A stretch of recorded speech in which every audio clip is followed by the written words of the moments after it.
Nostalgia. Today, I'm going to tell you the story of the 1,000-Year Door. An awfully long time ago, in a strange and far-off land, a big, bustling town thrived. It was a town where all people lived very happy lives, and it was said that the town was prosperous. But one day, tragedy befell this blessed place. A great cataclysm struck the town and its people. Darkness filled the skies, and the earth roared and shook. It was as if the very world had come to a violent end, and in but a single night. The town sank into the depths of the earth. How sad. Many moons rose and set. Stories of the town passed into the pages of fairy tales, and when the town site no longer held relics of it to its past, people gathered at that spot and built a new town.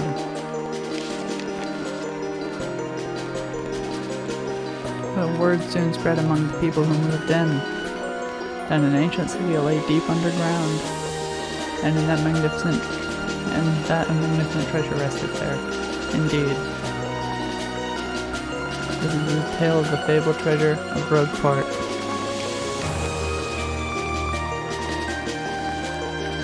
Yes, it is where it began, in the sea town of WrightKnight. The tale of the quest of the legendary treasure and the 1,000-Year Door starts here.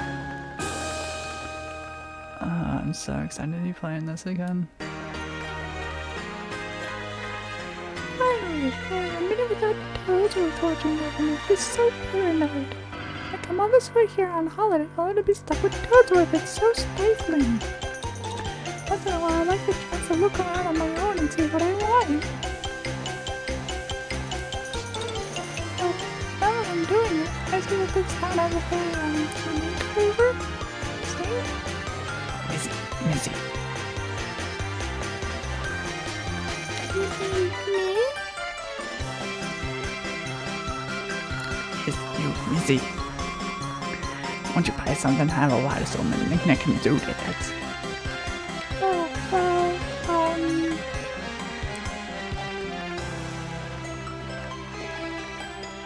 oh, that's a pretty box. What's inside it? It said that this box holds a map that shows where the legendary treasure sleeps, but the box has a magic lock on it that'll only open for a pure noble heart. As you can see, it won't so much as budge if one such as myself touches it. Oh. I know, if the box will open for you, Missy, then you may have whatever is inside. I'm sure that whatever is in now will be of no use to someone like me. So, Missy, please take this box in your hands and see what happens. Alright. What's the harm? It's not like I can be kidnapped or anything. I'll try to open it.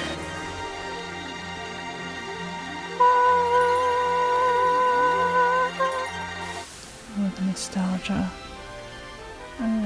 Anyway, welcome to another episode of TLDW Season 1. Lots of stuff to cover in this episode, like 3 weeks worth of streams, or like 28-ish hours if everything goes according to plan. As I'm writing this script, like prior to week 3. And you might be asking why. Well, because I wanted to upload it today. Why today? Because it's the day before my birthday. And since it's my favorite game, like, why not? Anyway, let's get started. Right after I explain that this run is a BP only run. Now, you might be asking yourself, what's a BP only run? Well, every time you level up in this game, you can upgrade your HP, FP, which is essentially mana, and BP, or badge points. In a BP only run, you can only upgrade BP. Also, there's a couple of badges that you're not allowed to use, like the HP plus and FP plus badges. Probably self-evident. Alright, so now let's get started. Prologue.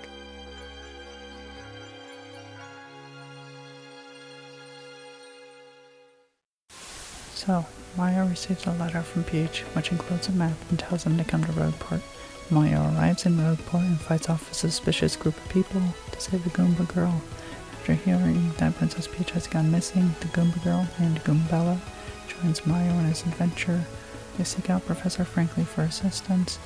They go underground to get tutorialed, get cursed, and mark the location of the first crystal star. It's in Petal Meadows, so Mario and Goombella set off. We fight Gus and win easily. We fight a giant blooper and also win easily.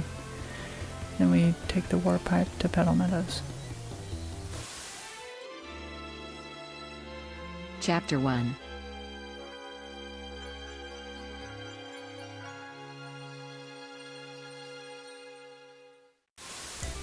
We warp to Petal Meadows and a dragon flies overhead, catching us by surprise. We journey to Petalburg and ask Mayor Kroop about the crystal star. He tells us that Hooktail the dragon has it. In order to get to her, we gotta go to Schwung Fortress to get some stone keys. So we gotta do that, and an awkward, weak-looking Koopa stops us to awkwardly start asking something before running off. We get to Schwung Fortress and fail the Quizmaster's quiz on purpose for the sake of more star points. We get both stone keys and fight a Gold Fuzzy. On our way to Hooktail Castle, the awkward Koopa stops us again and asks us if he can join, because he wants to avenge his dead father. And I say yeah. His girlfriend Power shells us, like twice, because of a disagreement. And we continue on. We reach the castle and start making our way up, getting cursed again and encountering a mouse thief on our way up. We reach the top and now it's time to fight Hooktail. Normally, you'd wear a badge that makes a cricket sound whenever you attack to make her weaker. But the badge is stupid and I'd rather not have that, so I go for the harder fight with Hooktail. Koops dies, and I nearly die during the fight, but we succeed. Hooktail, now dead, coughs up Koops, lost dad. We found the crystal star in Hooktail's gut. Gross. But we got our first star. We head back to Rogueport after chatting a smidge with our friends. Meanwhile, Peach meets a computer that fell in love with her, and Bowser learns about the crystal stars and Peach's kidnapping and heads for Rogueport as well with his clown car thingy. Meanwhile, I get one of the best badges in the game from Dazzle, the Quick Change badge, which allows me to not waste a turn swapping partners. I also give Zesty a contact lens that I bought because I broke hers back in the prologue and forgot to mention it. I also buy a Piercing Blow, a hammer badge that ignores the opponent's defense stats. We finally get to the 1,000-year door and mark the next location of the crystal stars.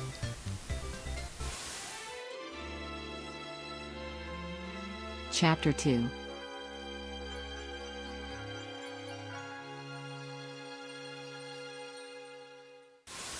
Professor Franklin tells us to go to Bogley Woods, which is where the next star is. He also tells us of the Peonies, which we happen to meet one in the sewers. We befriend him and learn that the Great Tree is under siege by the suspicious group from the beginning. We agree to help him and his friends and make our way to the Great Tree. We get there, passing by a group of suspicious witches talking about a necklace they found. The entrance to the tree is blocked, so we gotta travel through the woods to get Madame Flurry, who won't leave without her necklace. So we gotta travel back through the woods and fight those witches from earlier, known as the Shadow Sirens. We beat them and get the necklace back. We give the necklace to Flurry and she regretfully joins our party. We get back to the Great Tree, reveal the secret entrance, and make our way in. We get ambushed on our way in, and learn that the other Peonies are being held captive. We make our way up, encounter the Mouse Thief again, and release the Peony Elder. She nags at our friend and convinces the 10 other Peonies to help us. We find the other key and release 90 more Peonies. We then make our way down to the bottom of the tree, getting trapped and getting better boots along the way. We find the second crystal star after getting all 101 Peonies on a shrine thing, and Lord Crump and the guy we fought in the prologue nabs it from right in front of our big Italian nose and starts a time bomb. We give chase, leaving the 101 Peonies to die, and manage to catch up to Crump, who's getting nagged up by the Peony Elder. He stops the bomb, pulls out his punchy robot with his apparently universal remote, and we fight. We beat him easily. He drops his star and runs away in a panic. With the tree saved, we make our way back to Rogueport. Meanwhile, Peach dances with a hologram of herself, and Bowser talks to a life-size poster of Peach. Back in Roadport, I do some more trading with Dazzle. Make an investment of 100 coins, sell some useless badges, and make the best purchase from the thick-stashed merchant. We finally go to the 1,000-year door again for the next Crystal Star location.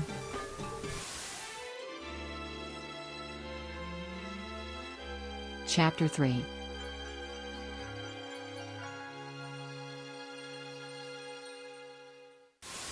This time, we're informed that the next star is in the Glitz pit, and in order to get there, we gotta get a ticket from Don Pianta. But only a select few know the password to go see him, but since I'm a pro, I already know the password. Dredge Room, Dizzy Dial, yellow. Ron says that we can have the tickets if we track down his daughter. They're at the port, so we chat with them, report back to the Don, and as we're about to tell them, they bust in. And long story short, we got the tickets. We get there, buy a bunch of hot dogs, and start, but it's not long until we see it, the champ's belt. We decide, after some thinking, that stealing it wouldn't be the best plan, so we choose to fight our way to the top. We equip the most important badge that we bought from the thick stash guy, talk to Grubba, and like that we're in the minor league. These fights are easy and kinda fun. Along the way we save an egg from Mr. Hoggles, the hot dog guy. We eventually fight our way to the armored harriers and are no match for them, so we surrender. Back in the locker room, the egg we saved hatched into a spunky punk Yoshi kid, which we named Gonzalez after a lot of painful thinking. Quick ride down to Roadport to power him up for his debut as a fighter of the ring, and also a purchase from Dazzle for an FP Saver P, another useful badge which lowers the FP cost of moves, and then we're good to go. We fight the Iron Adidas Bros again and totally whip their butts with Yoshi's gulp attack. Now in the Major League, and after a quick look at the champ's belt, we discover that the star on it's a fake. It's not long until a new trail appears in the form of Mr. X. So there we go, fighting our way through the Major League, getting a new hammer, finding clues about the Crystal Star, dealing with cakes, poisoned and non-poisoned alike, fighting the Iron Dudes again, fighting Bowser, having another encounter with the Mouse Thief, and finding missing fighters and their giant blocks. Now a lot of stuff happened, and before we know it, we're fighting the champ, Rockhawk. Or we would be if he didn't have the security guard lock us in the other minor league locker room. Don't worry though, just make our way out. We give him a taste of his own medicine. Alright. Now. I have a plan. Yeah, I'm immobilized. Okay. Charge. Charge. Charge. Charge. Charge. Charge. Charge. We're gonna keep charging. Charge. Okay, one more charge. Two more charge. Oh shoot, I can go 2 more charges. Are you ready? I'm not. One more charge. Alright, whatever, we're going. We gotta go.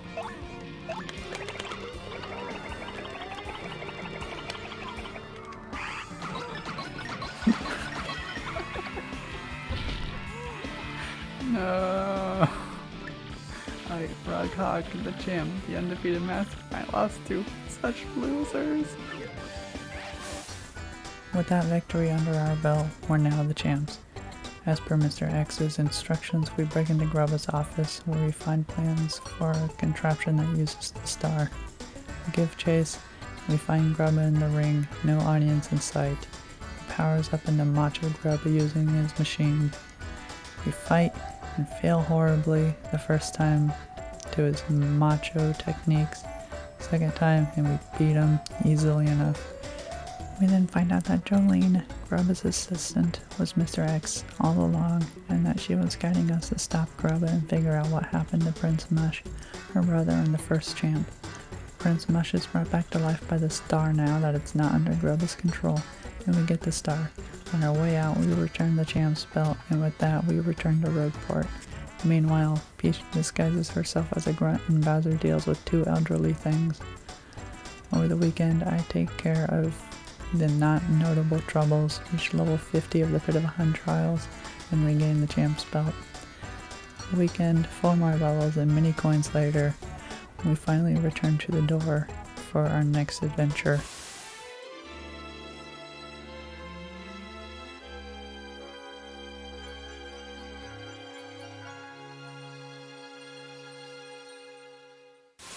Our next stop is in Twilight Town, which is a thing with our name on it and a wart pipe away. The town is cursed by a monster living in the creepy steeple, deep in the woods, and whenever the bell tolls, someone turns into a pig. After a bit of talking and bell tolls, we are finally allowed to leave town, get some keys, get cursed, and finally journey to Creepy Steeple. Now up to this part, the enemies are fairly easy to handle, but thanks to their charging ability here, they're a royal pain. But we managed to reach Creepy Steeple nonetheless. We find a rare cooking book, a tool that'll help us later. Help a boo by releasing a bunch of boos from a box. I think it's 200 boos to be exact. While we're here, I fight the optional atomic boo by being mean to the boos, and get a rare badge from it as my reward. We climb up to the top and have an easy time with the boss. Or so we thought. In actuality, the boss pulled one sick prank and stole my identity like a phishing scam on the internet. So partnerless and afraid of the enemies, I make my way back to Twilight Town. I get ambushed by Mario on my way back, and I'm forced to make a guess at his real name or run away. Gotta run away though, as the lowercase p is missing. I make it to town and help out a sad shadow siren. Because of her kindness, she joins us to help us get her identity back, and together we ease her up on some crows. We learn that there's a parrot in the basement of Creepy Steeple, and so we make our way back there, getting ambushed again on our way out of town. We're back to the Creepy Steeple, and we learn that the monster's name is Dupless. Fun fact, their name is Rumple in the French and German ports, a reference to Rumpelstiltskin. So, back we go again to get ambushed by Mario. Flabbergasted that we knew his name, Dupless flees back to his bachelor's pad, so back to the Creepy Steeple we go. We fight him again, and we get our body back after a devastating win. And Dupless runs away after being outed for his heinous crime of identity theft. With another crystal star, we head back to Rogueport. Meanwhile, Peach plays quiz show with Tech, and Bowser goes for a swim. Once back to Rogueport, I power up Vivian, and I guess also Flurry. I also give the rare cooking book to Zesty for a delicious reward and even more delicious power of cooking items together for better items. With all that out of the way, we head down to the door again for the next star location.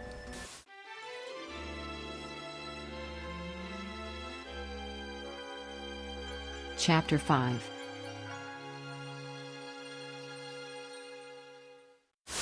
The star is at Keelhaul Key. To get there, we need a ship, and the only one who has one is flamboyant boy Flavio. He agrees to sail with us to the island. We recruit Bobbery after breaking into his house and delivering him an old letter from his dead wife, and off we go. After we grab this badge that allows us to jump on spiky foes. We're attacked at sea by ghosts and end up shipwrecked on Keelhaul Key. We're forced to explore the island after some ghosts attack, and find Bobbery and a couple other unnoteworthy crew members, with one of them definitely not being a villain in disguise. We grab this badge that allows me to jump on fiery foes, and we save Bobbery from a tree. But it's too late. He's dying, and the only way to let his soul rest is to give him the last bottle of Chicola Cola, which Flavio's holding on to. He's willing to trade it for this random coconut that we found though, so it's good. We give Bobbery the bottle and he passes on, or passes out. We whack him with a hammer to wake him up and he joins our party. We head back to camp to get Flavio to follow us, then we head to the far end of the jungle again, the song Flavia singing literally, and solve the puzzle, making our way into the cave. As we make our way through the cave, we deal with bullet bills, fiery spirits, and another curse. We even find another shipwreck crew, which includes the Dawn's daughter and her husband. What a nice honeymoon you guys are on, right? We find Cortez's ship, we find Cortez, we fight Cortez, and we beat him with only a slight problem in Phase 3. Of course, Cortez, being a ghost, doesn't stay dead, but after a bit of an explanation, happily gives us the crystal star. We meet up with the others, and after realizing that we still don't have a ship, one of our crewmates turned out to be Lord Crump of the X-Nuts, trying to blow us to pieces. We and Flavia hurry to ask Cortez for help, and he does after a bit of bargaining. Cortez's ship bursts out of the cliff Goonie style. We fight Crump. It was a little rough, but nothing I couldn't really handle. With Cortez's ship able to sail the seas again, we're able to return to Rogueport. Meanwhile, Peach performs some chemistry and Bowser nukes Twilight Town. Once back in Rogueport, I take advantage of my boat powers and money to get some useful badges. The Shine Sprite guide stops me to tell me this optional quest thing that I'll do. I also take on a trouble from Mouse Thief that'll take me to the same area. I also do some trading with Dazzle for more badges before heading out to solve the trouble and get the Shine Sprites guy thing. We head to Hooktail's castle, find the guy's thing, find the mouse's elusive badge, and return to town. With these two things, I'm able to upgrade my partners twice now, and I also get Mouse Thief, Miss Mouse, as a partner. With all that taken care of, I go to the door again for the next star location.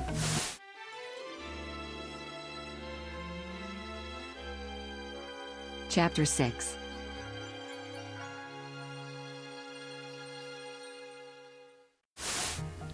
The next star is in Poshley Heights, and Franklin informs us that we get to ride the Access Express there, a glamorous train ride. The only problem is that we gotta ask the Don for a ticket, and it turns out he's sick from loneliness, so his goons ask us to get the Don's daughter and bring her back, but over on Keel Hall Key, she lost her wedding ring and refuses to go home without it. So we find it, get her to come back, cure the Don's loneliness, and get ourselves a ticket. Unfortunately, Beldam was hiding nearby and overheard where this next star was, so we gotta race her to it now. We hop on the train for a 3-day journey, but it appears to be no ordinary train ride. Mysteries afoot. We're talking threats of a sticky, gooey explosion, pots of stew missing, birthday presents, and ghosts. And to help us all through this is the penguin with the improbably large brain, Pennington, who's probably my favorite character.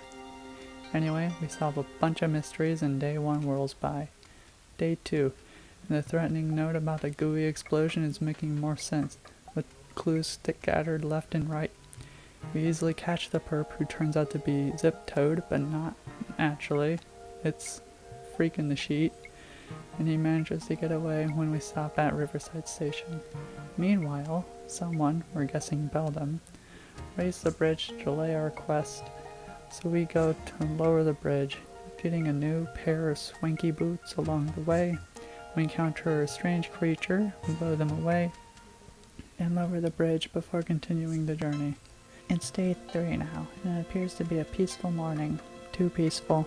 Turns out there were many more of those strange creatures from the station, and they have the passengers held captive, so we climb on top of the train and go fight it. I remember from last year that this boss is quite hard to handle on a BP only run. Miraculously, we defeat it in like 4 turns. I didn't even get a chance to use its second, more powerful form. That was how fast the fight was. We save the train and it's smooth sailing, or in this case riding, to Poshley Heights. We make our way to Poshley Sanctum, home of the 6th Crystal Star. The Sanctum manager, Pennington, lets us in, and we see Beldam, Marilyn, and the Freak in the Sheet sealing the star. We're relieved to hear that one was a red herring, and we uncover the hiding spot for the real star, finding another nice badge along the way. With the 6th star finally in our possession, we make our way to Rogueport again. Meanwhile, Tick is revealed as a traitor, and Bowser rocks the hawk. I grab the hammer upgrade that's in Rogueport and force Toadette to cry. Then over the next weekend, I do some more troubles off-stream that maybe level up and gather some resources for the last week, even dying and losing a little progress to an Amazy Daisy, and then finally make my way to the door to reveal the next and final star.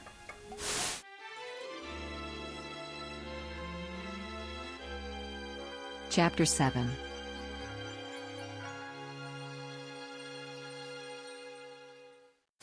The next star is on the moon. The freaking moon. The same moon that Princess Peach has been kept on this whole time. Frankly needs to do some research on how to get to the moon, so we go do some stuff that I forgot to do when the Amazy Daisy killed me. We return to Frankly, and he informs us of the cannon and far outpost. So we journey there, having an awful time with the golden enemies. The mayor easily talks with Bobbery, and he tells us that we need to get Gold Bomb's permission, and that we need to find General White.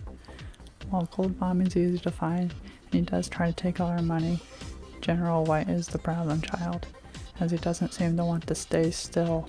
We journey to Petalburg, Keelhawkey, Glitzville, Bogley Woods, and Twilight Town, just following the trail, and then it disappears. We journey back to Far Outpost to report to the mayor, and in the background we spy a tired General White.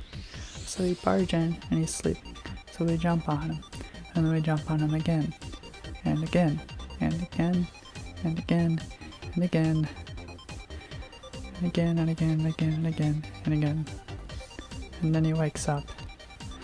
With all the pieces, we're ready to launch ourselves to the moon. We follow the mayor and fall into a cannon, like the biggest cannon, powered by hundreds of bombs, and kaboom! We explore the moon until we find a strange moon base. We enter and are greeted by a couple of X-Nauts. Yeah, this seems to be the right place. We explore the fortress, gathering card keys and all sorts of things, even going retro for a bit. We also find these two really useful badges that basically make us gods, or just gives us really strong immune systems. We continue exploring and eventually reach the boss, Lord Crump, and his punchy robot 2.0.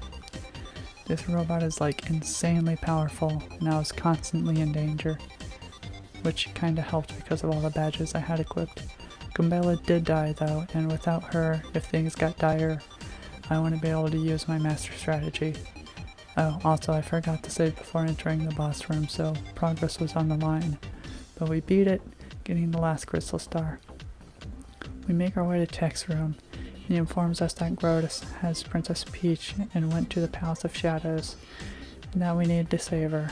He also directs us to the teleporter room, and we teleport, and the moon blows up. Frankly meets us outside, and he tells us to hurry our butts to the door, as he saw suspicious people going through it. I have other plans, and take on some troubles, getting my revenge on an Amazy Daisy, and obliterating 2 other ones. Meanwhile, Bowser, the Great Koopa Koot, finally gets a crystal star, and by that I mean a fake one. Prepared for hopefully anything, I start my venture into the pit of 100 trials.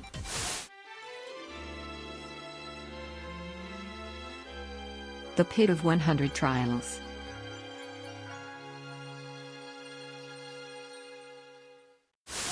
Long story short, I beat the pit. The first 50 floors were no problem because the warp puny appeared so much. Floors 51 to 79 were simple to handle without the need of my healing items. And for floors 80 through 99, I only used a couple of items, mostly in case of an Amazy Daisy showing up. In the boss battle with Bonetail, I used a more offensive strategy I used last year, where I'd have Mario attack, Goombella Rallywink, and Mario heal with the sweet treat. I died a couple times because I was just trying to be in the danger zone for the whole fight, and that didn't really help all that much with the badges I had.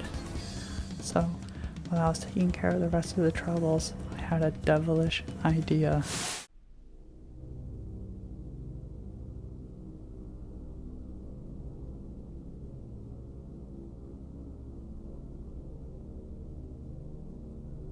Fully prepared for the Palace of Shadows, I open the door.